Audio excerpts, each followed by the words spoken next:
both sides ready for the jury? State's ready. Defense is ready, Your Honor. All right.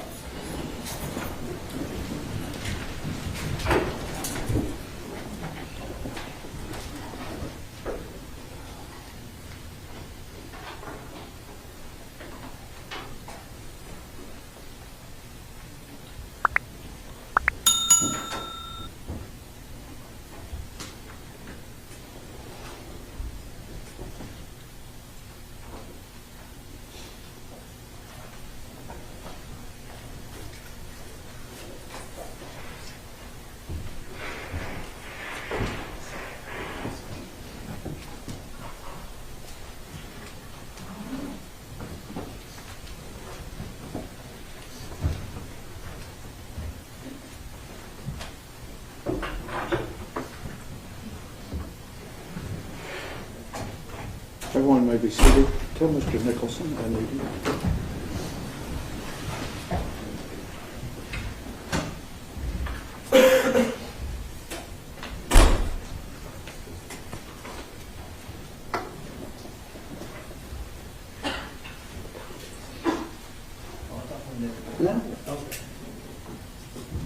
Good morning. I apologize for the delay. We've been working. I am going to hand each of you a copy of the jury instructions that you can follow along with me as I'm reading them to you. You will keep those with you, and you may use those to take back to the jury room with you when you begin working, but there will be an original of the court's charge that you will have to use for the official work that you do. So if you are working on something and it is stamped copy, that's not the original. All right?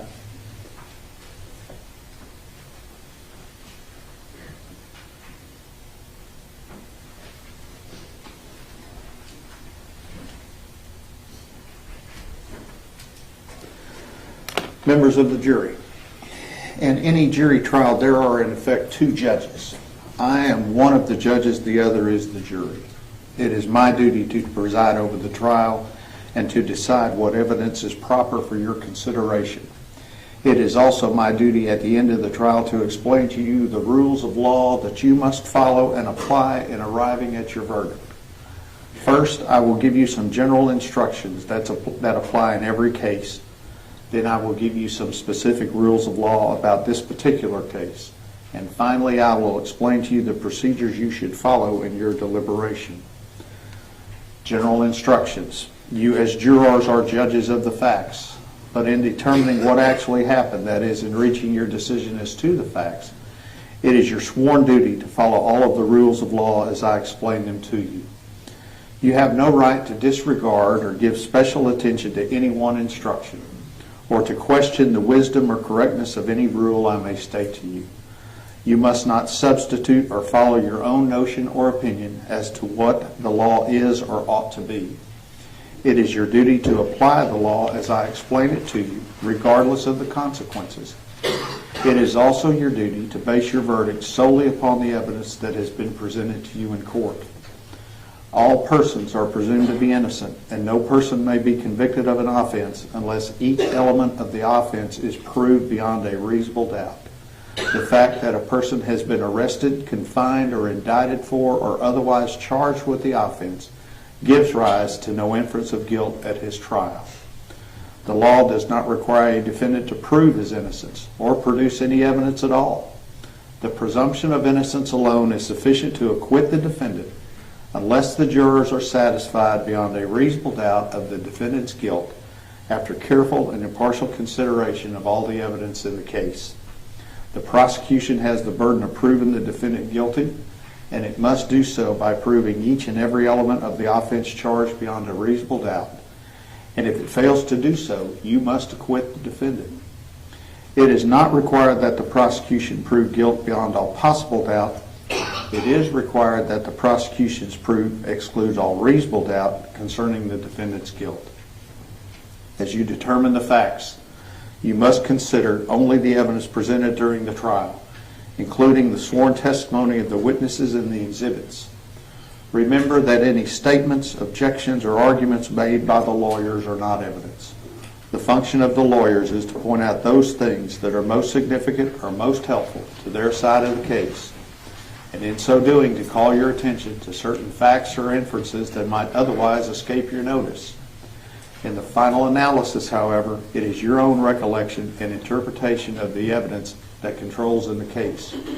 What the lawyers say is not binding upon you. Also, do not assume from anything I may have done or said during the trial that I have any opinion concerning any of the issues in this case. Except for the instructions to you on the law, you should disregard anything I may have said during the trial in arriving at your own findings as to the facts. In answering the issues submitted to you, you must not be swayed by mere sentiment, conjecture, sympathy, passion, prejudice, public opinion, or public feelings. While you should consider only the evidence, you are permitted to draw such reasonable inferences from the testimony and exhibits as you feel are justified in the light of common experience. In other words, you may make deductions and reach conclusions that reason and common sense lead you to draw from the facts which have been established by the evidence. You are to decide whether the state has proved beyond a reasonable doubt that the defendant is guilty of the crime charged. The defendant is not on trial for any act or conduct not alleged in the indictment. Alleged offense. Now, bearing in mind these general instructions, the defendant, Aaron York Dean, stands charged by indictment with the offense of murder, alleged to have been committed on or about the 12th day of October 2019 in Tarrant County, Texas. To this charge, the defendant has pleaded not guilty. Applicable law and definitions.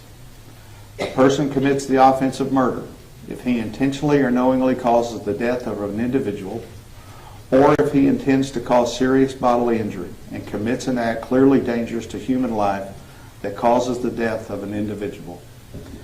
Individual means a human being is who is alive.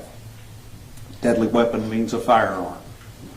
Firearm means any device designed, made, or adapted to expel a projectile through a barrel by using the energy generated by an explosion or burning substance, or any device readily convertible to that use.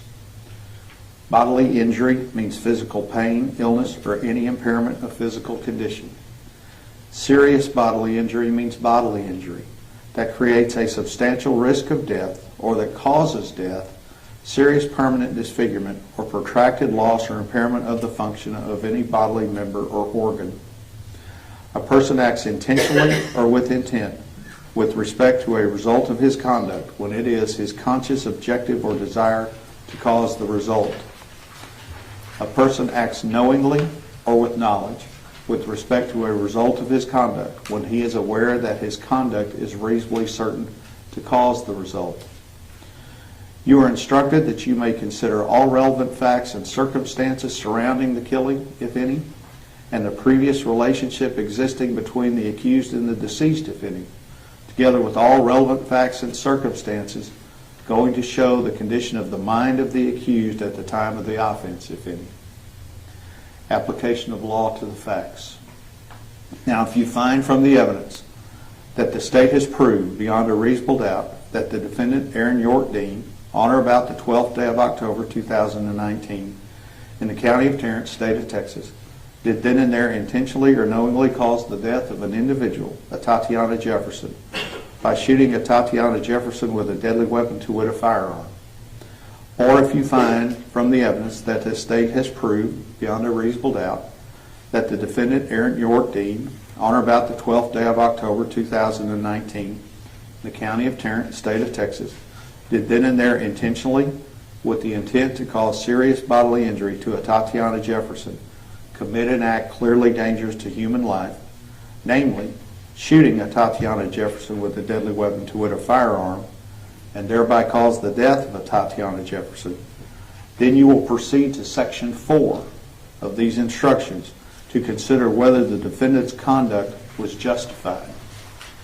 If you do not so find, or if you have a reasonable doubt thereof, you will proceed to Section 3 to determine whether the defendant is guilty of the lesser included offense of manslaughter. Lesser included offense, applicable law and definitions. A person commits the offense of manslaughter if he recklessly causes the death of an individual. A person acts recklessly or is reckless with respect to the result of his conduct when he is aware of but consciously disregards a substantial and unjustifiable risk that the result will occur. The risk must be of such a nature and degree that its disregard constitutes a gross deviation from the standard of care that an ordinary person would exercise under all the circumstances as viewed from the actor's standpoint. Application of law to facts. If you find from the evidence beyond a reasonable doubt that on or about the 12th day of October 2019 in Tarrant County, Texas, the defendant Aaron York Dean did then and there recklessly cause the death of an individual, Atatiana Jefferson, by shooting Atatiana Jefferson with a deadly weapon, to wit, a firearm, then you will proceed to Section 4 to determine whether the defendant's conduct was justified. If you believe from the evidence beyond a reasonable doubt that the defendant is guilty of either murder or manslaughter, but you have a reasonable doubt as to which offense he is guilty, you must resolve that doubt in favor of the defendant and find him guilty of the lesser offense of manslaughter. If you do not so find, or if you have a reasonable doubt thereof, you'll acquit the defendant and say by your verdict not guilty. Defenses. Applicable law and definitions. It is a defense to prosecution that the conduct in question is justified under our law. You are to consider two statutory defenses in determining if the defendant's conduct was justified: self-defense and defense of a third person.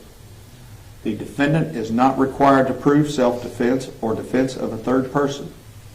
Rather, the state must prove beyond a reasonable doubt that self-defense and defense of a third person do not apply to the defendant's conduct. A reasonable doubt on either of these two defenses requires that the defendant be acquitted. Upon the law of self-defense, you are instructed that a person is justified in using force against another when and to the degree that the actor reasonably believes the force is immediately necessary to protect the actor against the other person's use or attempted use of unlawful force. A person is justified in using deadly force against another if the actor would be justified in using force against the other, as set out above, and when and to the degree the actor reasonably believes that deadly force is immediately necessary to protect the actor against the other person's use or attempted use of unlawful deadly force. A person is justified in using deadly force against another to protect a third person if, under the circumstances as the actor reasonably believes them to be, the actor would be justified in using deadly force, as set out above, to protect the actor against the unlawful deadly force the actor reasonably believes to be threatening the third person he seeks to protect, and the actor reasonably believes that his intervention is immediately necessary to protect the third person. Actor means a person whose criminal responsibility is an issue in a criminal action. Another means a person other than the actor. Person means an individual. Reasonable belief means a belief that would be held by an ordinary and prudent person in the same circumstances as the actor. Deadly force means force that is intended or known by the actor to cause, or in the manner of its use or intended use, is capable of causing death or serious bodily injury. Unlawful means criminal or tortious or both, and includes what would be criminal or tortious, but for a defense not amounting to justification or privilege. Application of law to the facts.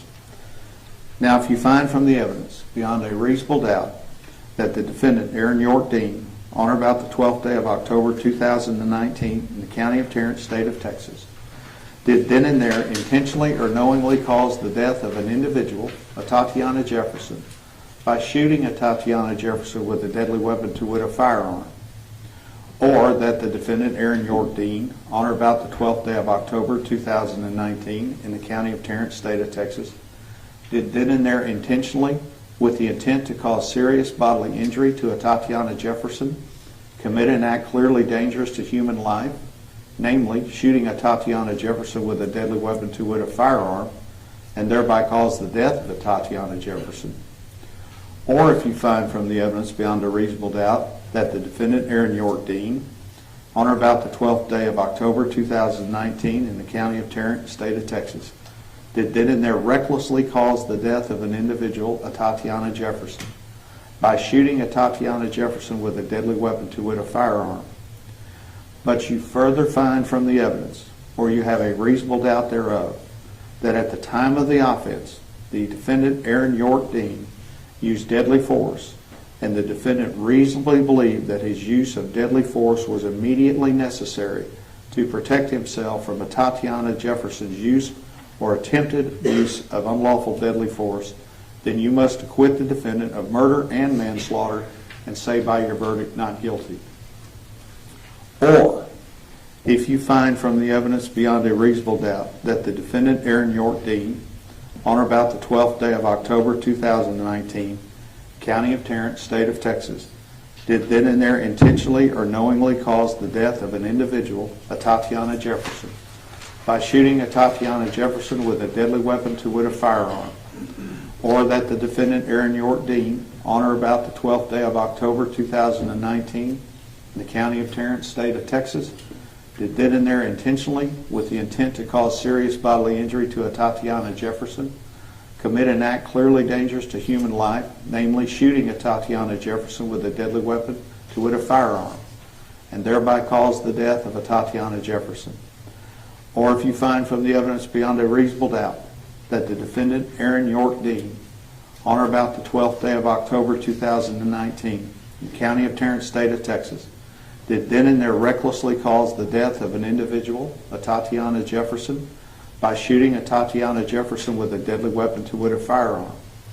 But you further find from the evidence, or you have a reasonable doubt thereof, that at the time of the offense and under the circumstances as the defendant, Aaron York Dean, reasonably believed them to be, the defendant would have been justified in using deadly force against Atatiana Jefferson's use or attempted use of unlawful deadly force that he reasonably believed to be threatening the person he sought to protect, Carol Darch, and the defendant reasonably believed that his use of deadly force was immediately necessary to protect another person, Carol Darch, from Atatiana Jefferson's use or attempted use of unlawful deadly force, then you must acquit the defendant of murder and manslaughter and say by your verdict not guilty. Only if you find that the state proved beyond a reasonable doubt that the defendant's conduct was not justified as self-defense or defense of a third person, as explained above, may you find the defendant guilty of either murder or manslaughter. Therefore, if you find beyond a reasonable doubt that the defendant committed murder and you reject beyond a reasonable doubt the justifications of self-defense and defense of a third person, then you must find the defendant guilty of the offense of murder as charged in the indictment. Or if you find beyond a reasonable doubt that the defendant committed the lesser included offense of manslaughter, and you reject beyond a reasonable doubt the justifications of self-defense and defense of third person, then you must find the defendant guilty of manslaughter. Deliberations procedures. It is your duty to consult with one another and to deliberate in an effort to reach agreement if you can do so. Each of you must decide the case for yourself, but only after an impartial consideration of the evidence with your fellow jurors. During your deliberations, do not hesitate to re-examine your own opinions and change your mind if convinced that you were wrong. But do not give up your honest beliefs as to the weight or effect of the evidence solely because of the opinion of your fellow jurors or for the mere purpose of returning a verdict. Remember, at all times, you are judges of the facts. Your sole duty is to decide whether the state has proved the defendant guilty beyond a reasonable doubt. When you go to the jury room, the first thing that you should do is select one of your number as your presiding juror who will help to guide your deliberations and will speak for you here in the courtroom. During your deliberations, you must not communicate with or provide any information to anyone by any means about this case. You may not use any electronic device or media, such as a telephone, cell phone, smartphone, iPhone, or computer.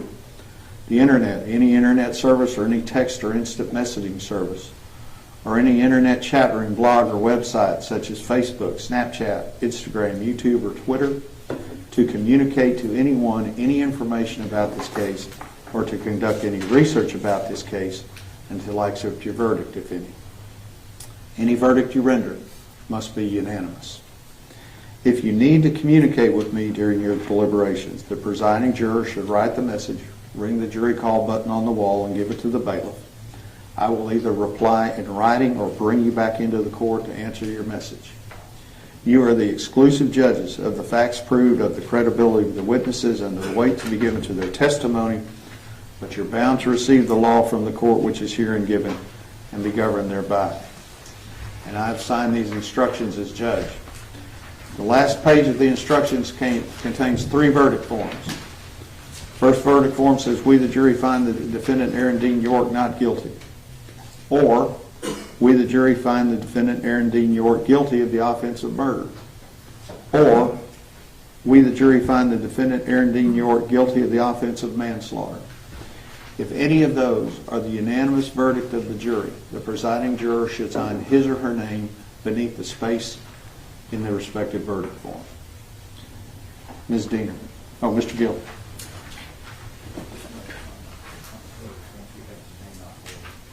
I'm sorry?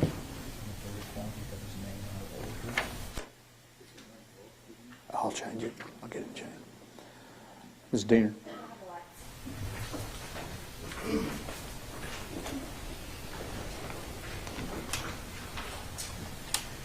If you can't feel safe in your own home, where can we feel safe? When you think about your house, you think about safety. It's where you go to retreat, to get away from the world. It's where we grow up. It's where we have kids. It's where we mark on the inside of a doorway, and they've gotten taller and taller. It's where we make memories. That's why it's so sacred. That's why it's so important. How many of us during the Thanksgiving holiday were in our own kitchens celebrating with our family? Christmas. Right now, how many of us right now have a Christmas tree in our living room? Why do we do that? Why do we put Christmas lights outside our house? Why do we decorate our homes? Because they're ours, right? Because they're so important. And today, that's exactly why this day is so important. Because the sanctity, the safety of our homes has been compromised by what he did. He took her away. 28 years old, the rest of her life, at the hands of this defendant. The Fort Worth Police Department has good officers. In fact, I've worked with some of the best officers in the state in my career. I trust them with my family. They actually do serve and protect. They don't have preconceived notions about the East Side. They don't go to certain parts of town and say, some deserve to be served and protected, but not others. Only the good parts. Only the parts of town that I want to go to. That's not how it works here. Because our community is all of us. And it was her too. And despite what he thought, when he went over to that house, it wasn't a dope deal gone bad, a robbery, or a shooting, high crime area. This is a 28-year-old woman that was a daughter, a sister, an aunt, studying to be a doctor, taking care of her nephew.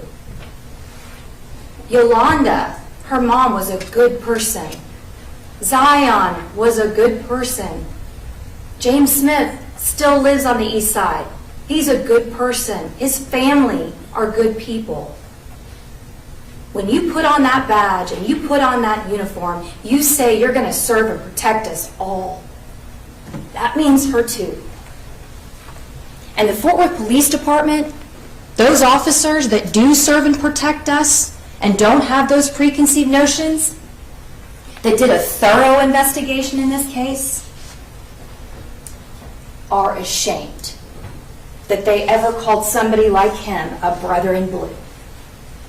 Because it means something when you put on a badge. It means you don't go to a house with a preconceived notion because you want to have that kind of power. Haven't we all met an officer that just likes being an officer a little too much? I've been pulled over by those guys before. Power hungry, tunnel vision. It's a little scary to me. Those people that we don't... I object to that being outside the record and an expression of the prosecutor's personal opinion, which is absolutely irrelevant to this jury. Sustained, stay within the record. Ask the judge, ask you to instruct the jury to disregard the last comments of counsel. The jury will disregard the last argument. And throughout the course of their entire investigation, what did the Fort Worth Police Department determine? They talked to all of these witnesses. They looked at all of the evidence in this case. What you guys got over the last 2 weeks, that's what they had. Forensic interview from Zion, witness interviews, they talked to folks, the autopsy report, the photographs, the body camera video, frame by frame by frame, just like what we watched. They went through all of that and they determined it's murder. They issued an arrest warrant and a district judge signed saying this is murder. The question in this case has never been, is it murder? The question that they raised this week was, is it self-defense? Is it self-defense? And what's really important about the court's charge is this is the law that applies. We do not view it based on what he says and only what he says. A person doesn't get to harm another, get up on the stand and say, well, I was doing it in fear of my life. And we just let them go. We just take their word for it. Imagine that scenario. Imagine what would happen if that were the law. Then not one single person would ever be held responsible and accountable for what they do if they can just say it is, so it is. That's not the way that it works. What the law is, and what you guys have in front of you, is that it has to be a reasonable belief and immediately necessary. And so how do we define what's reasonable, right? That's also in your court charge. It's a belief that would be held by an ordinary and prudent person. All of you guys, with what he did out there, was that reasonable? Was that immediately necessary? And here's one very important part, and I can tell you right now, when they get up and talk, they don't want you to focus on this. This is the law. This is what we're charged. This is what we're bound by. Unlawful deadly force. Unlawful force. The only way that this conduct is justified by this defendant is if it's reasonable to all of you, what he did, immediately necessary, and the most important part is her, meaning Atatiana's, unlawful force towards him, or unlawful deadly force. The only way he is justified in his conduct is that it's to the degree the actor reasonably believes the deadly force is immediately necessary to protect the actor being the defendant, against the other person, Atatiana's use of unlawful deadly force. So think about that for a minute. What has been unlawful about what Atatiana did? We have not seen one shred of evidence that anything that Atatiana did was unlawful. In fact, we heard quite the opposite. You can be in your own home, owning a weapon, owning a gun, and you can protect yourself in your home. That's one of the most fundamental rights. That's the reason we all feel so safe. Atatiana Jefferson didn't commit any criminal act by walking up to the window with her gun, thinking someone was outside. It's what many of us would do if we were in our house in the middle of the night, in the back bedroom, and we hear somebody outside. That's what you would expect us to do, to try to protect ourselves, and in this case, Zion as well. So there's not been any evidence to support anything that she did was unlawful. And you gotta have that. That's what the law says. And if you think about it, it makes sense in this case because she was in her own home. If we can't feel safe there, where in the world are we gonna feel safe? This defendant, when he put on this uniform, he has a tremendous amount of power, right? A tremendous amount of power. And when we talk about what's reasonable, when I talked earlier about the Fort Worth Police Department, when they went through and they did their thorough investigation of what happened out there, they considered all of what you guys have seen as well as the general orders. I put that in here too. You guys can ask for that. If you guys want to go through, you can ask for the general orders. You can see exactly what they say. It's not about what I say they say, or they say, or any kind of spin that the defendant wants to put on it when he took the stand. It's exactly what is written down. It's the very thing that the defense said in opening statement. They followed all the steps and procedures as you are supposed to. An open structure is a silent alarm, and he did everything right. That is what this Jay Coons got up here and said. He wouldn't agree with anything that we asked him, but that's the one thing he said. Everything he did was right. Well, that is not the case. Very first thing, officer receiving the call, that's him, right? He's the sheet officer. He's the main officer. He calls the shots. Step 2, B, all main exit ways should be guarded so as to prevent the escape of any defender. We start there and we fail, right? And that was one amongst the many, many, many, many things that he did wrong, because it wasn't important to him to serve and protect that day. It was important for him to get there, get in the action. Power. It can corrupt certain people. Certain people don't need to wear a badge. Certain people do not need to have the power and the control if they do not respect the accountability, and in this case, the grave effect that it had.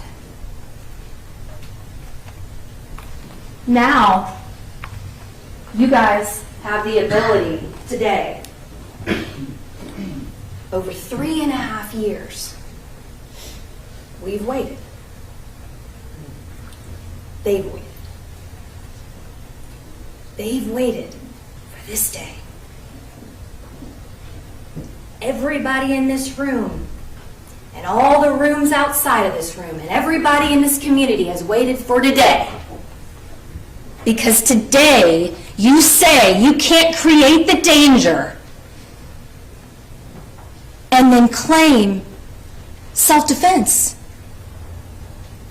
We want to feel safe in our own home. Today, you guys' decision in this case, finding him guilty says, I'm holding you responsible, I'm holding you accountable, I'm following the law, and with the power you all have today, which is more power today to change lives, to hold people accountable than most people have in a lifetime. The power you guys have today is to hold him responsible. It's to tell them that it all wasn't in vain. It's to say that she matters. They matter. East Side matters. We protect everyone. And the law agrees. Everything in this case, all of the evidence in this case, is demanding a guilty verdict. That is exactly what we are asking for from all of you today. We know what he does with power. What are you guys going to do with it? You find him guilty.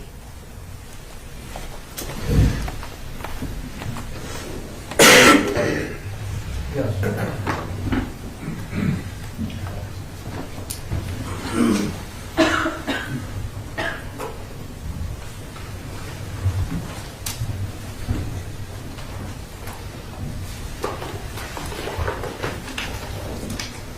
Mr. Gill.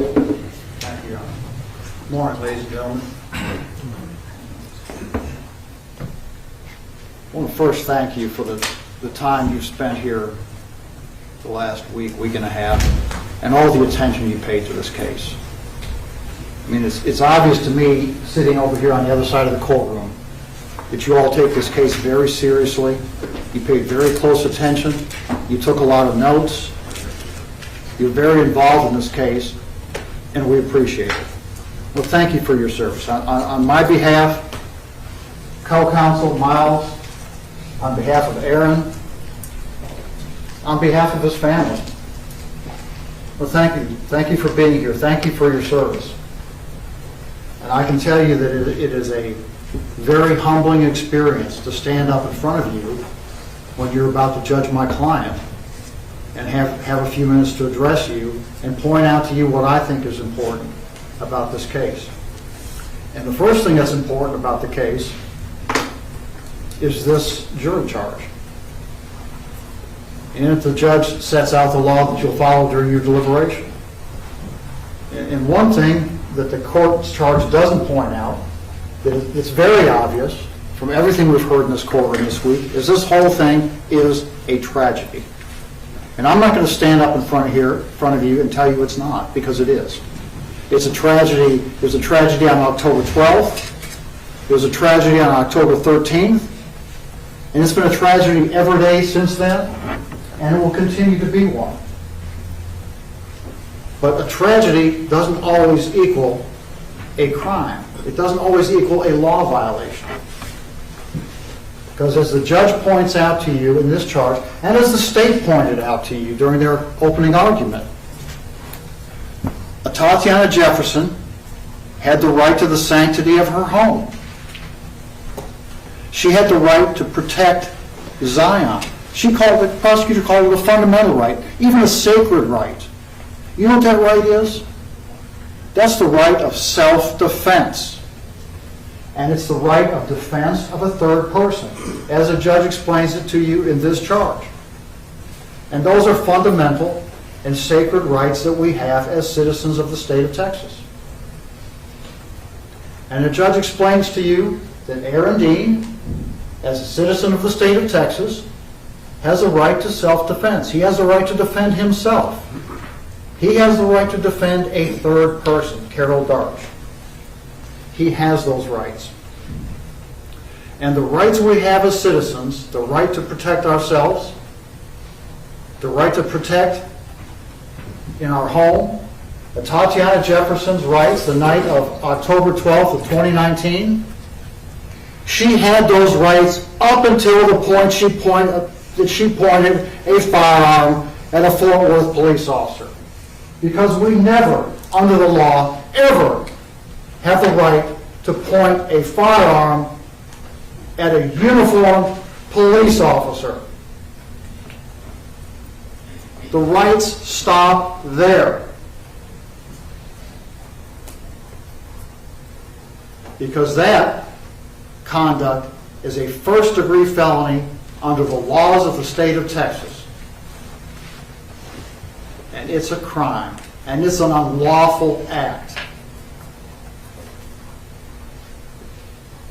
The judge also tells you in this jury charge that even though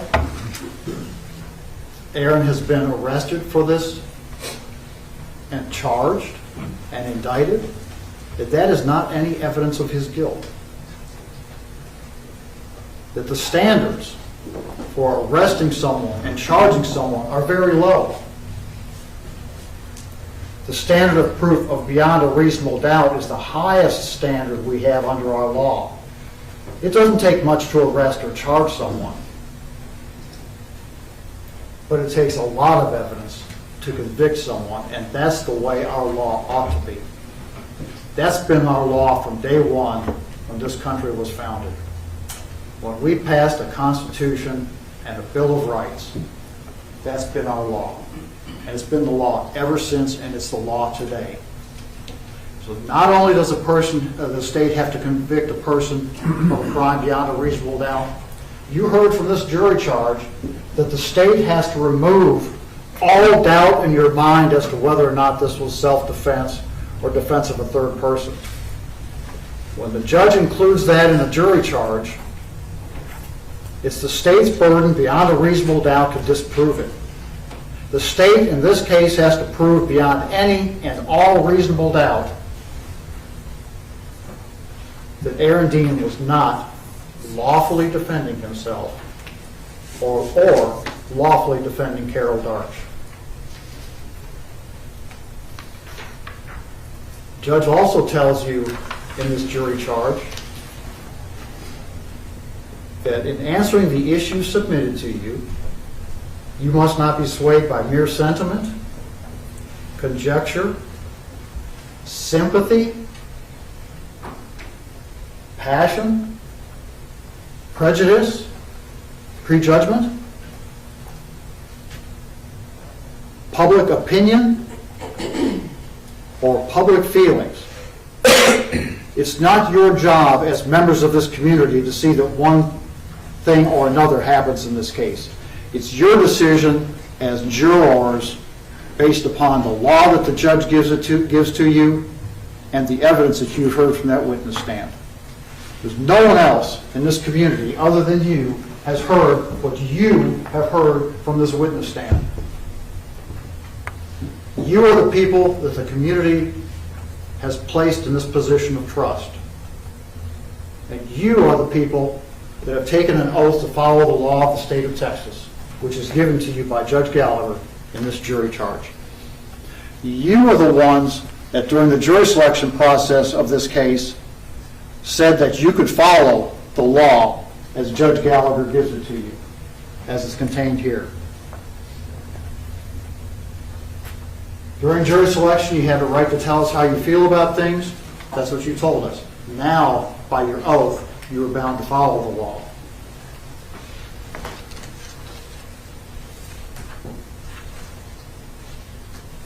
Going back to the charge just briefly, the law of self-defense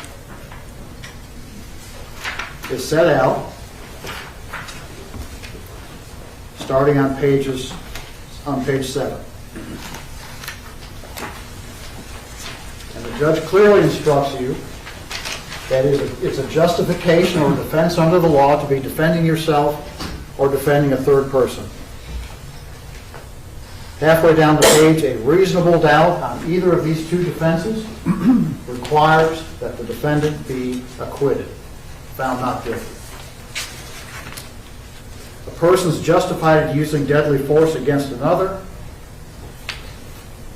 if the actor reasonably believes it's immediately necessary to protect himself or to protect that third party. What is more immediately necessary than having a handgun stuck in your face. And you heard from several people, starting with Aaron, that handgun looked this big when he saw it.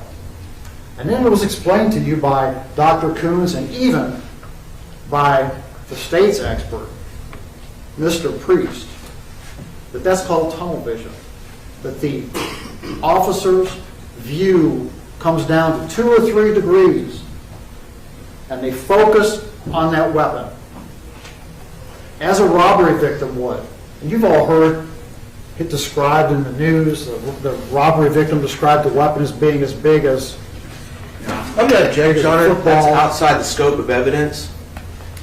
Stay within the record. Well, that's what the expert witnesses Oh, said that's to right. you. Go ahead. They described how robbery victims view a firearm with one stuck in their face and they're startled by it. It's huge. It's their focus. It's the focus of the officer's attention when that happens to them. And the experts say that's why when that happens to the officers, they cry out, "Show me your hands, show me your hands." Because that's their focus. The focus is the hands, the focus is the weapon, that's the threat. That's the threat they have to stop. And that's what they do.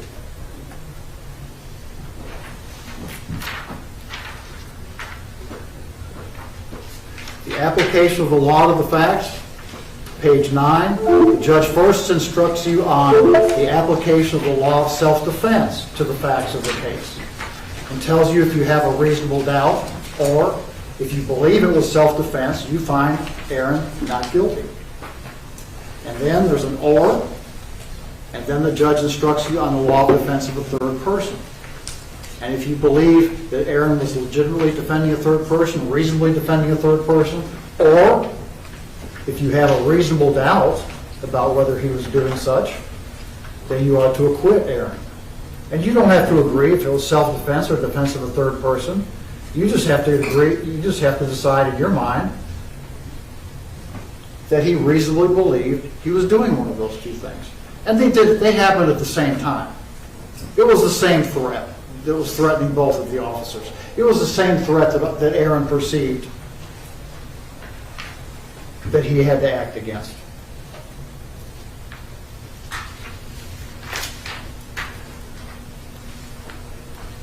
The judge tells you that there is a lesser included offense, the offense of manslaughter. Manslaughter is recklessly causing an individual's death. The law of self-defense and the law of defense of a third person applies equally to manslaughter as it does to murder. If you believe that the actions of Aaron constitute manslaughter, then he has a right to defend himself and defend Carol Darch also under those circumstances. And I'm not going to stand up here and insult your intelligence and waste your time by telling you that Aaron did not fire the fatal shot in this case.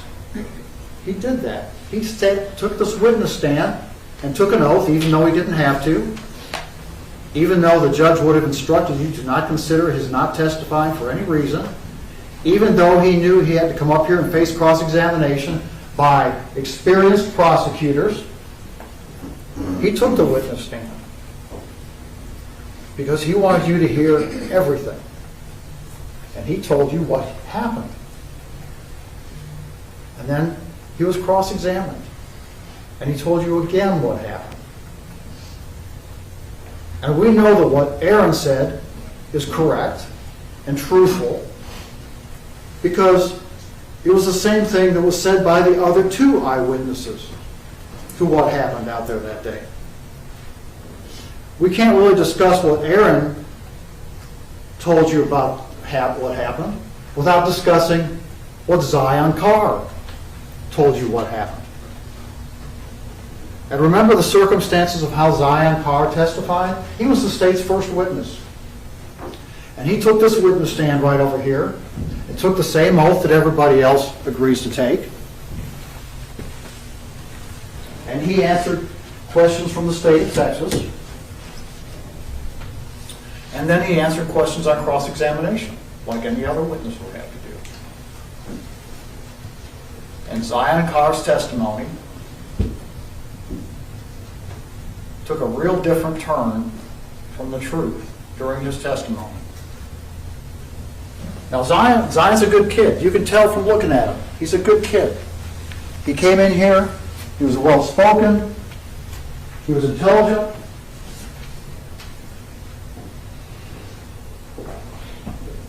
But you could tell he was under a lot of pressure. And a lot of time had passed. So Zion succumbed to the pressure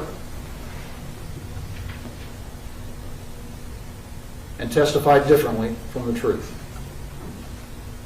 But fortunately, we know what the truth is. Because as soon as police got on the scene, they separated Zion from the scene. And they got him almost immediately to an experienced, trained, qualified forensic interviewer named Lindsay Dula. And Lindsay sat down with him and had a conversation about what he had just seen. And what he saw mirrors what Aaron saw. Because Zion Carr told you he was seated, he was laying on his aunt's bed, further away from the window than she was. And she said, I heard a noise. And she got up and went down by the window and got her gun out of her purse. And then she took that gun and she made sure she had a hot chamber. She already had a hot chamber. So she ejected an unfired round onto the floor, which was found at her feet by crime scene officers.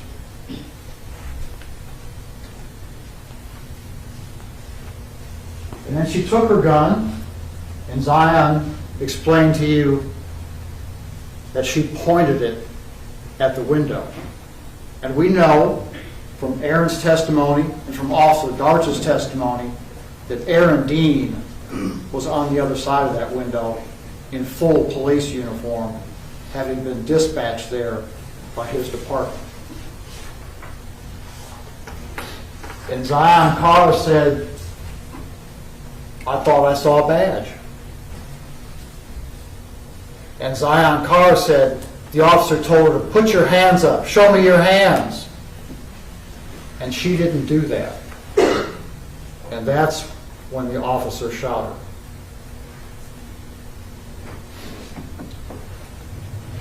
She died in terms about her birthday. Well, the person? By the window. In her room or in a different room? Her room. Her room, okay.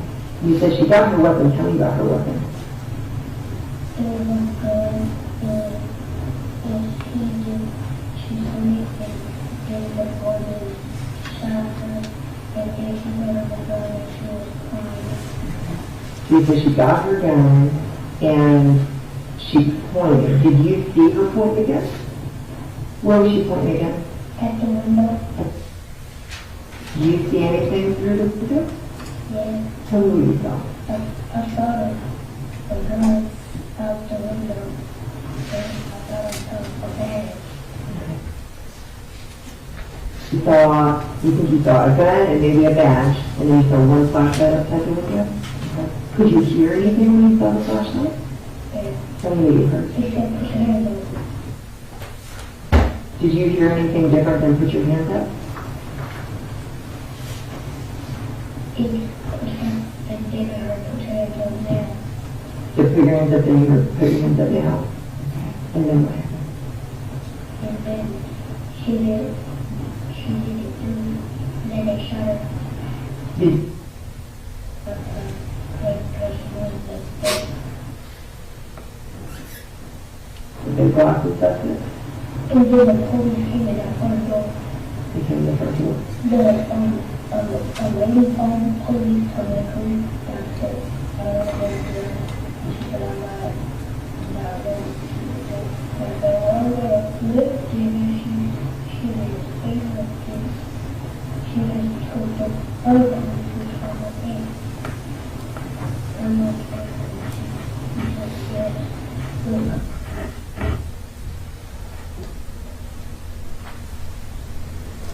It's tragic. It's tragic what happened. It's tragic that Zion saw it happen. But Zion saw enough to even know that it was the male officer, not the female officer, that had to shoot his aunt. That's what Aaron said. It's a mirror image of what Aaron Dean told you about what happened out there. And we know that it's true because that's what Zion said shortly after it happened. And that's what Aaron said happened out there that night. And the third eyewitness that you heard from about what happened out there was the body cam video. You heard Grant Fredericks, the expert from Spokane, Washington, who is an instructor at the FBI Academy and many other places about forensic video. He obtained what's called a first instance copy of that video. He compared the hash number of the video he received to the audit trail from Aaron's body-worn camera and ensured that he had the original video, the best copy he could get. And he interrogated it. And based upon his interrogation of the video, he came in here to court and told you what he saw on the video. And he saw the same things that Zion and Aaron saw. He saw the woman in the video, the woman on the other side of the window from Aaron, raising her arm with a dark object in her hand. The dark object, you know from the statement of Zion and the testimony of Aaron Dean, was Atatiana Jefferson's firearm. A deadly weapon. The kind of things that police officers are trained to deal with. You heard the term officer safety mentioned several times during trial. Fort Worth police officers spend a week in a school called officer survival so that they know how to deal with situations like this. And they also know how to deal with situations like this from their general orders. And their general orders tell them, based upon the law of the state of Texas, the law of the Supreme Court of the United States of America, the statutes of the state of Texas, the right to self-defense, the right to defend a third person, that they have the right and they should meet deadly force with deadly force. And you recall during jury selection, we asked you, does an officer have to wait until he's dead before he exercises his right of self-defense? Of course not. That's the whole reason we have a right of self-defense, is to defend ourselves. To make sure that no one uses a deadly weapon on us, to save our own lives, to save the life of a third person. That's why that law is on the books. And Aaron had the right to do that night. And that is unfortunately what he had to do. Several witnesses told you that police work is inherently dangerous work. It's a balancing of risks. Police officers go out every night and deal with situations like this. Fortunately, most of them do not involve the confluence and continuum of events that happened in this case that unfortunately led up to this situation. And you heard about what that situation was. Mr. Smith from across the street called the police In his mind, he wanted them to go check on his neighbor. But that's not what he told them. He told them that there was an open door over there, and he wasn't sure what was going on. He told them about the cars parked in the driveway. Now, police have rigid rules about how they deal with that kind of situation. When someone calls the police take the information given in the call and they code it. And they dispatch their officers accordingly. And in this case, the buzzwords that Ms. Talbert, the call taker, heard was open structure. So Aaron and Carol were dispatched on signal 56, which in police jargon is an open structure call. And they are told in their general orders, generally, how they are to deal with an open structure call. And they went out there and they dealt with their open structure call.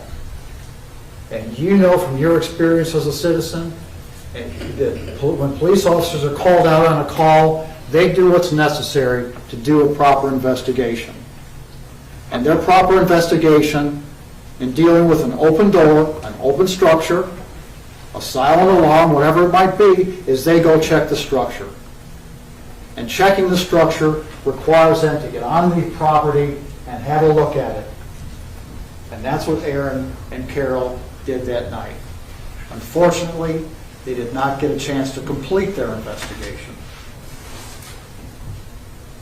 You heard a lot of criticism of Aaron about how Aaron handled that call. A lot of Monday morning quarterbacking about how Aaron handled that call. Mr. Priest, that was called by the state of Texas to testify in this case, had all kinds of problems with how Aaron handled that call. He did all kinds of Monday morning quarterback. He quarterbacked all week on Aaron. What did we talk about with him? He'd come out here and talk about, well, I didn't like the way they crossed the intersection. They crossed the intersection and they could have been seen by someone. And they're not supposed to do it that way, and that's bad policing. And gee, that's just sorry. That's just sorry work. And he had all kinds of reports to review, and he said he did all kinds of work and didn't take any notes, but by God, he remembered everything and understood it all. And really, all he had to do was go ask Mr. Smith about crossing that intersection, what that was all about. Because Mr. Smith took the witness stand here and told you, it was completely dark out there that night. Completely dark. Mr. Smith testified that he and some of his other family members were sitting out on a porch across the street. And Mr. Smith had called the police, and he was expecting them to show up. And he was watching for them. And all he saw were two silhouettes. And he was looking for that, paying attention for it. Aaron got criticized for not seeing him on a porch across the street, on a completely dark street. Then he got criticized for going up to the door and not announcing himself. Then he got criticized for walking around to the back and looking at the back. The general orders call for an investigation. You have a look at the structure. Figure out what's going on. Then start making decisions. If Aaron had walked up to the front and announced himself, and there had been a burglar in the house, what the burglar would have done? Go out the back, of course. You can't have it all those different ways. You can't be wrong about staying at the front. You can't be wrong about going to the back, or vice versa. It's like the old trick with the balloon. You squeeze one end of the balloon, the air all goes to the other. You squeeze the other end, it goes back. It's simple. You go out there and do the best you can. And snipers' nests, we talked about that, and I don't know. I don't know how we got that far off of reality, but we did. But they were out there doing an investigation. And Mr. Priest criticized Aaron for not checking the deck lids on the cars. Like what? A burglar crawls in the trunk of the car and hides out waiting for the police? Like, come on. That doesn't happen. But then Mr. Priest forgot about something. He forgot that several years ago, he worked on a very, very, very similar case in Fort Worth, where a man was shot by Fort Worth police officers in his own garage. Police had been dispatched out there on an alarm call and went to the wrong house. The garage they shot the man in was the wrong garage. That wasn't the garage of the house they were supposed to be at. And the man didn't put down his weapon, and he was shot by the police. And Mr. Priest, under those mirror circumstances, said that was justified. Uniformed police officers shot a man in his own garage, and that was justified. But he wants to pick apart and nitpick Aaron for what he did out there that night. Oh yeah. What's the difference? Money. He got paid to be here to say those things. But he forgot about that other opinion. I don't expect we'll be seeing Mr. Priest around here for a while. He's kind of worn out his welcome here, I would expect, at this point.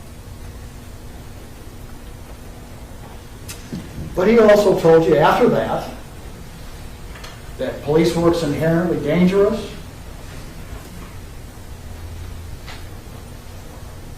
He told you that he was asked, do officers deviate from general orders? You know what his answer was? Of course.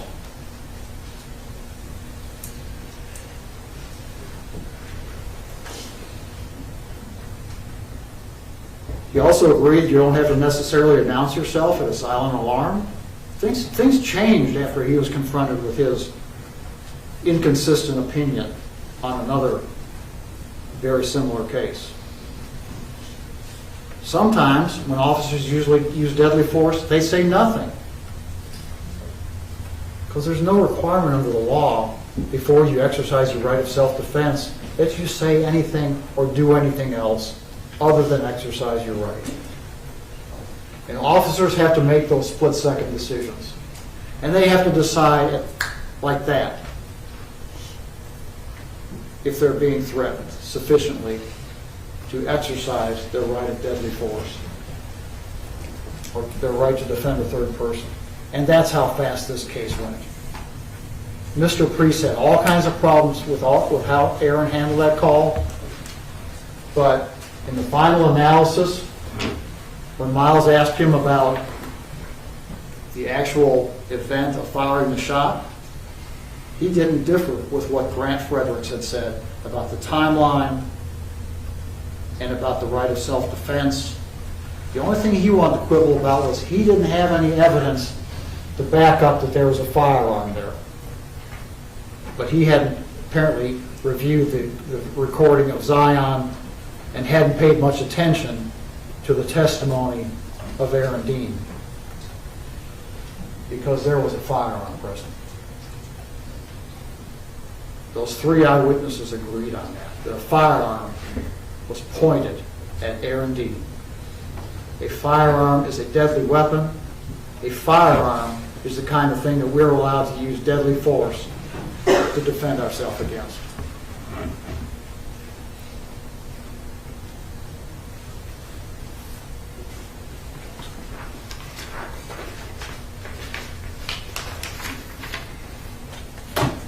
Police work is inherently dangerous work. You heard that from several witnesses on the witness stand.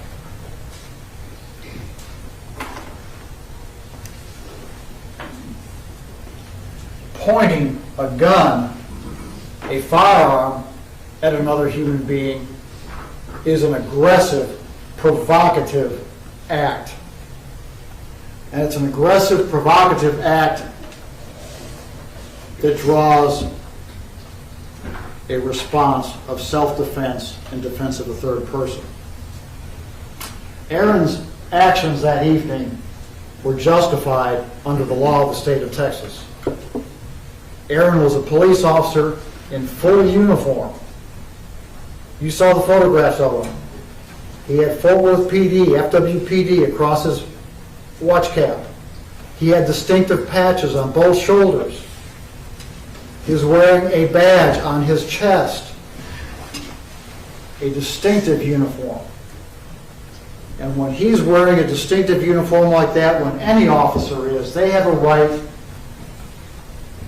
a reasonable right to expect that members of the public understand that they are a police officer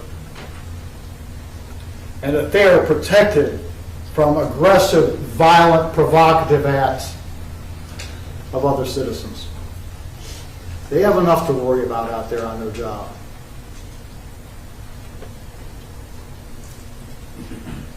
Aaron got there that evening because he was a Fort Worth police officer. He went to the academy, he was trained. He graduated. He was issued a badge and a firearm, trained some more, sent out onto the street. When Mr. Smith called Fort Worth Police Department to report the neighbor's doors being open, Aaron was dispatched out there on that call. He was sent out there by his department to do a job. And the job was to check that building, check that residence, under the general orders, and see what they had. No one knew what they had. Mr. Smith, you recall, said he didn't go over there himself. He didn't go up to the house and knock on the door. He didn't go holler out to the neighbors to see what was wrong. He didn't go past the car, past the back bumper of the car that was parked in that driveway. Why not? What did he tell you? Because he didn't have a weapon. He could have walked up to that door and knocked. He could have hollered out to the residents, "Hey, Mrs. Carr, hey, anybody in there, everything okay? Front door's been open for hours. I've never seen your front door open before." He didn't do that. And he told you the reason was he didn't have a weapon. So he relied on the Fort Worth Police Department to go over there. And everybody in the world knows the Fort Worth Police Department carries a weapon. Every one of them. You have 10 minutes. Thank you.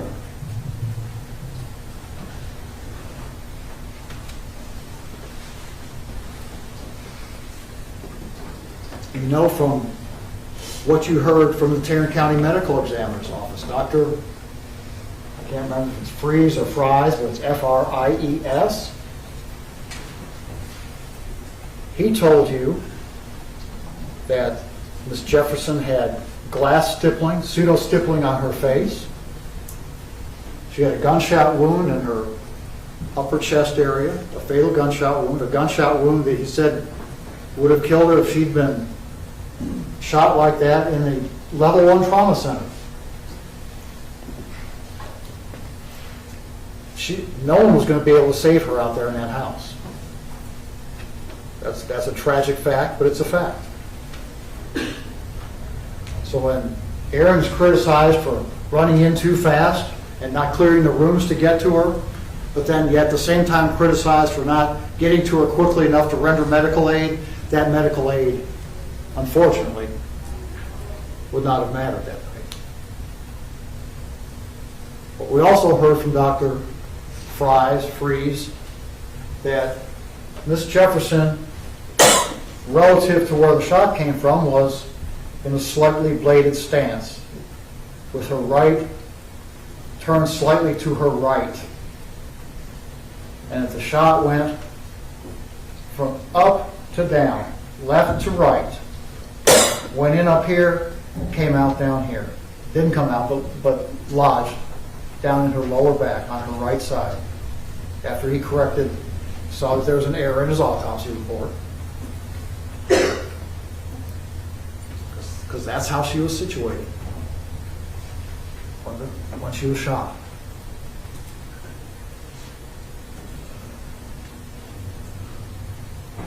She didn't have any pseudo-stippling on her hands because her hands were out in front of her, closest to the window, underneath where that cone of glass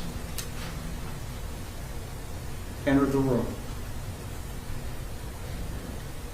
The medical examiner's testimony mirrors the testimony of Zion and Aaron and Grant Fredericks, because the positioning is correct.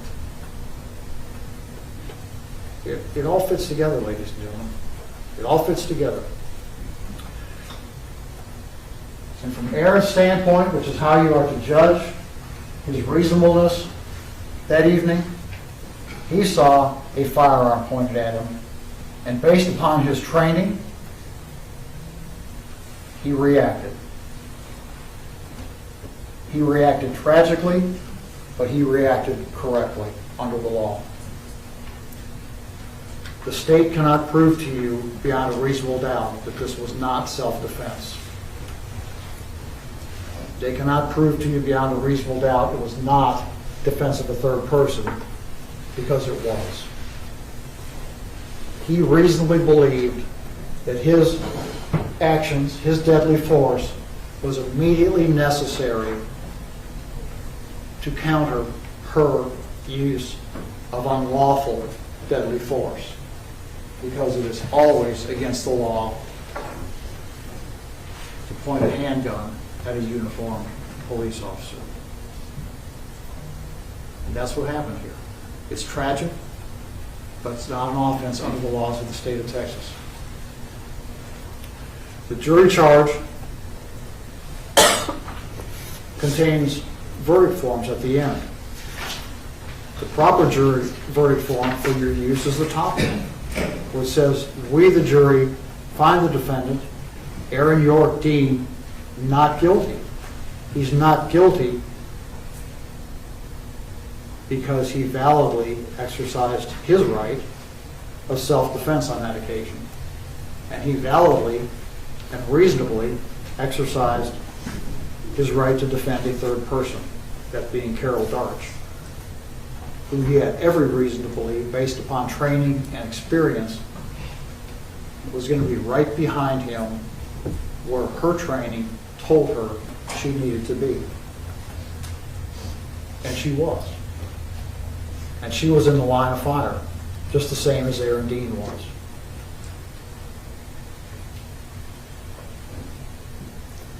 So, nothing that we do here this week is ever going to bring Miss Jefferson back, unfortunately. Nothing can change that. But by the same token, the tragedy should not be compounded by finding guilty a man who is relying on his rights as a police officer and his rights under the laws of the state of Texas. We would ask you to find Mr. Dean not guilty of these charges. Thank you very much for the time and the attention that you've given me this morning. Mr. Smith. May I have a moment, Your Honor? Yes, sir. That's perfect.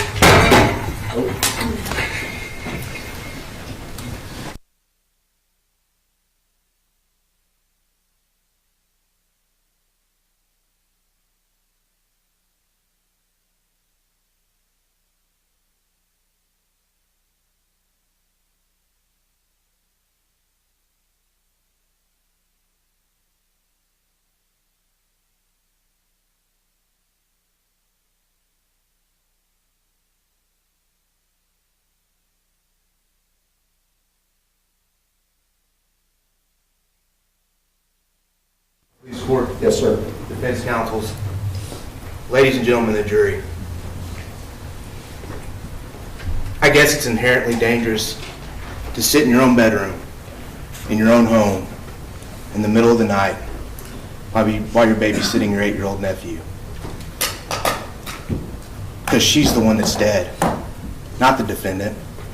And all this talk about training and self-defense, It's not the defendant's point of view. You will not see anywhere in this charge that you are to look at it from the defendant's point of view. You are to look at it from a reasonable person in the same circumstances. Well, you know who's in the same circumstances as the defendant, who was looking death in the eye? That was Atatiana. Did she fire? No. He did. And we're going to talk about it here in a minute. You're going to see that he didn't even see a gun.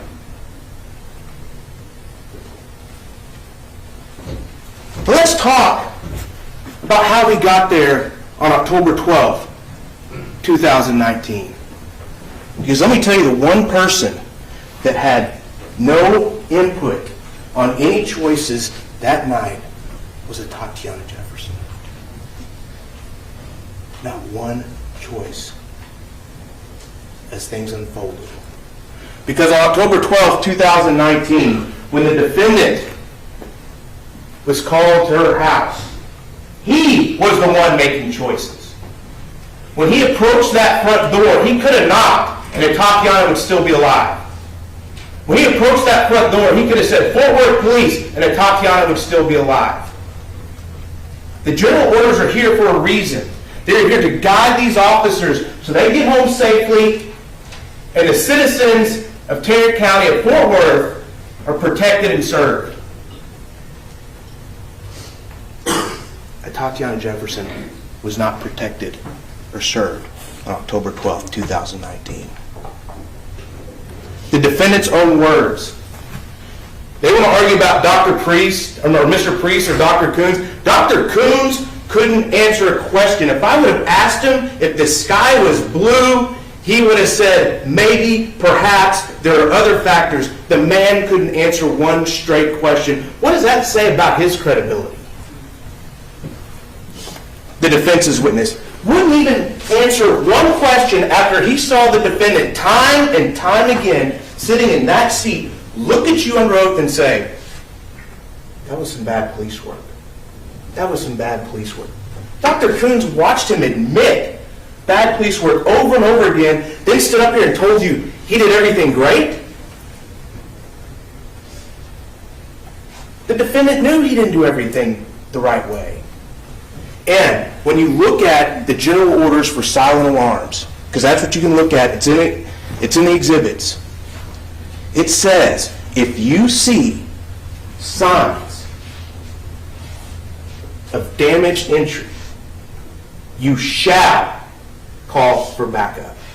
What did the defendant tell you on Monday? I thought the window had been, the screen door, there was damage. Someone had broken in. There was a screwdriver right next to the door. That's signs of forced entry. Signs of forced entry. His general orders say, signs of forced entry, you shall call for backup. But he ignored that. Because, you see, you know who the defendant really is as he testified. You know. I mean, he cracked a joke. I guess I just should have stayed home that night. Someone lost their life. He's supposed to be testifying in his own defense, and he's cracking jokes from the witness stand. I guess I should have just stayed home that night. Well, Atatiana was home, and she's no longer here because of what he did. The choices he made, the choices that she had no input into.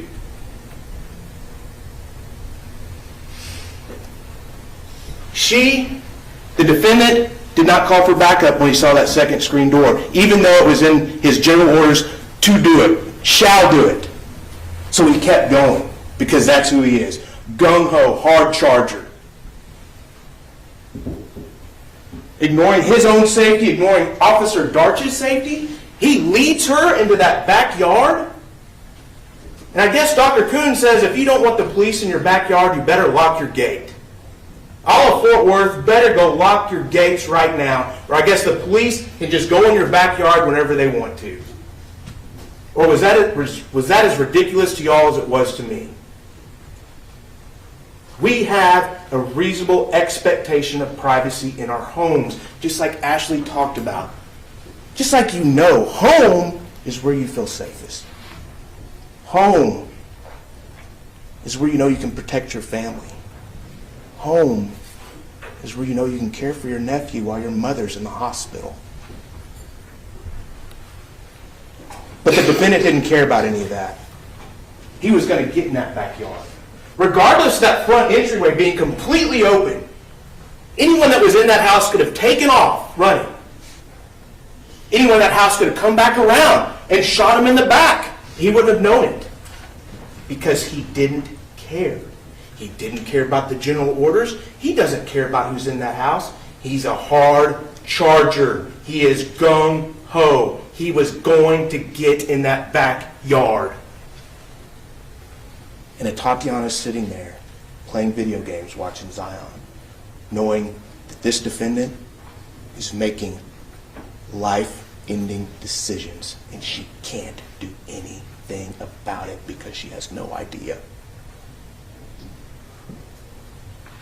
So now they get to the gate, and he opens the gate, and they get inside, and they get to that back window. He'd been shining his flashlights all over the cars, shining his flashlight in the back window. Now, again, it's a reasonable person, but I want each of you to think, what would you do in the middle of the night if you heard a noise in your backyard? And your children, your grandchildren, nieces or nephews, whoever it may be, are there with you. And you know that you are the only line of defense for their protection. And you hear that noise, and you see a flashlight in your backyard, and you know that you have a gate and a fence that's protecting your backyard. What would you do? You would do the same thing that Atatiana did. She's in her home. She sees somebody she doesn't know in that backyard. Zion's on that bed. And she knows that she's the only person that can protect Zion from what's happening in that backyard, because don't forget, she had no idea what decisions the defendant had made up to that point. So yes, she gets her gun, and she goes to that back window and looks. And then we'll make a big deal about Mr. Priest. That case, that man was given commands, and that man had the opportunity to observe those commands, and that man did not. I want you to remember how long their video expert said was from the beginning of the command to the shot was fired. Half a second. How was she supposed to comply? What was she supposed to do? And pointing a gun at a Fort Worth officer is illegal? Yes, it is. If you're violating the law. She didn't know who was out there. She didn't call the police, and she had no input on any decision he had made up to that point. She was there to protect Zion, and that is all. Her only crime was love and protection of her nephew, not pointing a firearm at the Fort Worth Police Department. So he's at the window, and you watch it. Take the body cam back. Watch it over and over again. Look at the audio. Half a second from the first command to where, and it's put up your hand, show me, bam. Half a second. No one can comply with that. No one. She never had a chance. She never had a chance. There was nothing she could do. Nothing that she could have done could have changed what was going to happen, because that man decided when he got to that home that he was going to be a hard charger, he was going to be gung-ho, and he was going to take command of this situation. All while she's just there trying to protect Zion. And she died at his hands. So now we're at the window. And they brought this videographer guy in here and all this other stuff. But let me tell you, there's a lot of evidence that shows this man never saw that gun. He didn't know what he saw. He just shot. He didn't shoot 2 or 3 times to make sure that the threat was over with. He shot 1 time. And their expert, one trial, he's saying it takes a second, a third, a second and a half for the brain to make a decision and for your hand to react. But no, this one's different. This one's different because it's a different case. Or is it because it's a different legal theory? I'll switch it up for whatever the defendant needs.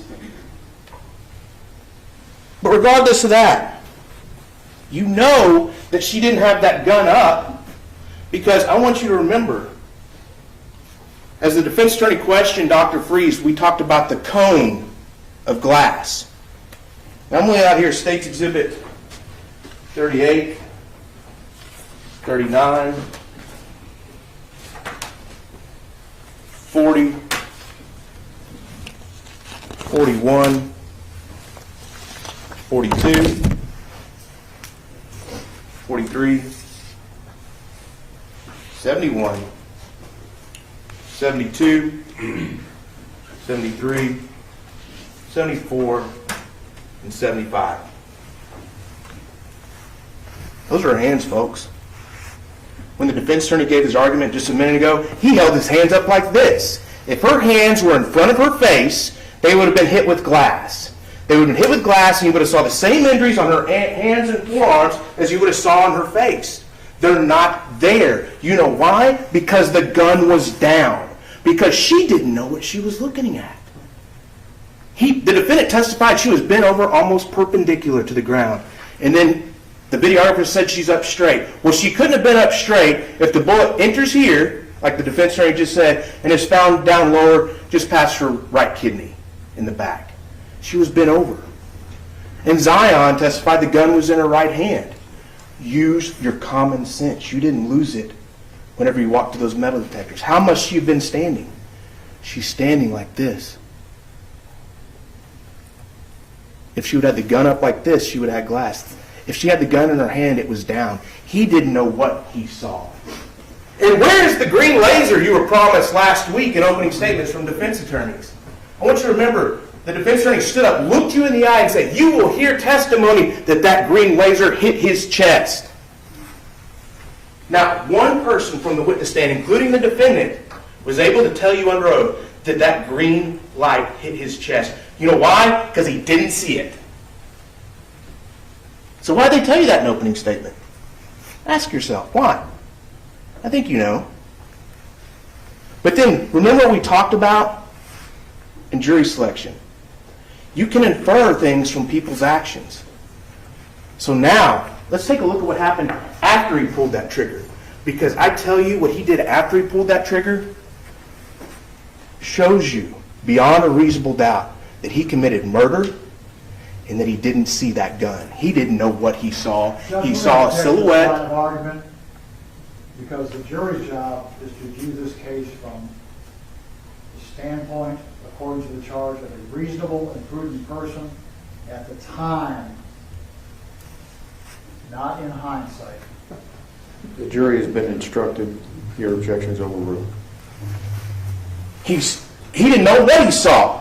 And you're going to hear it here just in a minute as I explain it, because you probably already know. You know because you heard the testimony when he saw this silhouette, and you can take into account what he did afterwards as evidence of what he knew. I have a running objection. You may. You can take into account what he did afterwards as to what his intention was at the minute, the second he pulled that trigger, that half second. There's nothing that says you can't, because it shows you what he was thinking as he pulled that trigger. At first, he just stands around. There's no other shots. If there was a real threat inside that window, do you think he would have just sat in front of the window? Do you think he might have pushed darts out of the way, got back, retreated to another position? No, he's standing there because he wasn't sure what was on the other side of that window where he just shot. He wasn't sure. And then, as they start moving, Officer Dart says, "We got to get in there." Does the defendant say, "Officer Dart, you need to know there were people inside that house with a gun"? He doesn't. He lets his partner officer, a good Fort Worth officer, run into that house without telling her there's a gun. What officer would allow one of his partners to run into a house where they thought a burglary was happening without saying, "Hey, there's a gun in there. Gun, gun, gun"? The defense attorney wants to talk about inherently dangerous. He let Officer Darts walk into a potential lion's den without giving her one heads up. You know why? Because he wasn't sure what he saw. Then, as they're checking the doors of each room of that home, they go peeking in each room. Quick peek, quick peek. They're not clearing the rooms. They're not clearing the rooms. They didn't even check the bathroom. They're not clearing the rooms. And you know why they're not clearing the rooms? Because the defendant never told Officer Darts there was a gun. Officer Darts is just trying to get inside whoever was shot. He never said there was a gun because he didn't know. And then when they finally get back to the bedroom, and Officer Darts grabs Zion up and takes him, the defendant walks over to Tatiana, taking her last breaths. And as she's dying in front of him, he doesn't lean over and give her aid. He doesn't comfort her in any way. He doesn't try and stop the bleeding. He looks down between her legs, kicks something, and says, "See what looks like a weapon here." Not, "There's the gun." Not, "Here's the gun." Not, "Darts, we've got the gun." Looks like we have a weapon here. And that sigh you hear that the defense's expert tried to say was a sigh of relief, was a sigh that he just got out of danger? No, that was a sigh of relief. Looks like we have a weapon here. That is not a declaration of a person that was sure of what they saw. Because he didn't know when he pulled that trigger. Looks like we have a weapon here. That's how you know that self-defense doesn't apply to this case. That's how you know that we have proven beyond a reasonable doubt that the defendant was not acting in self-defense, because Atatiana was not acting unlawfully. She would have to be acting unlawfully for the defendant to get the benefit of self-defense. And again, what is unlawful about protecting your nephew and protecting your home? Even the defense's own witnesses all agreed what she did was not unreasonable. And again, you'll never see it in the court's charge. You can look through every page. It's not from what the defendant sees. It's from what a reasonable, prudent person sees in the same circumstances. And I tell you right now, no reasonable and prudent Fort Worth officer would have gone hard charging, gung-ho, past those two doors, into that backyard, creating a situation of danger for not only himself, his partner, and anyone in that home. Because he's the one that made the decisions on October 12, 2019. He's the one that ended Atatiana Jefferson's life, and he's the reason that we are here. This is a matter of accountability. Tragedy, an accident, that's spilling your milk at breakfast. This is murder. Someone lost her life. Atatiana is no longer here through no fault of her own. And now you're going to decide if someone's going to be held accountable or not. And you're going to have to look deep inside and look at this evidence. And you know, he never saw that gun. He didn't know what he saw. He was hard charging. He was gung-ho. He finally got some action. And he was going to pull his weapon. And because of that, Atatiana will never breathe again. And because of that, Zion no longer has an aunt. Because of that, two sisters and a brother no longer have a sister. And that's not okay. So go back there and do what you know is right and find the defendant guilty. Mr. Smith, before I excuse the jury, would you remove the exhibits from the record? Yes, Your Honor.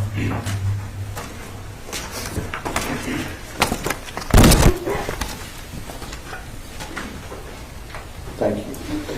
All right, up until this point, you've been unable to discuss the case amongst yourselves, but that restriction is now lifted. Retire to your jury room, select a presiding juror, let him know if you need anything.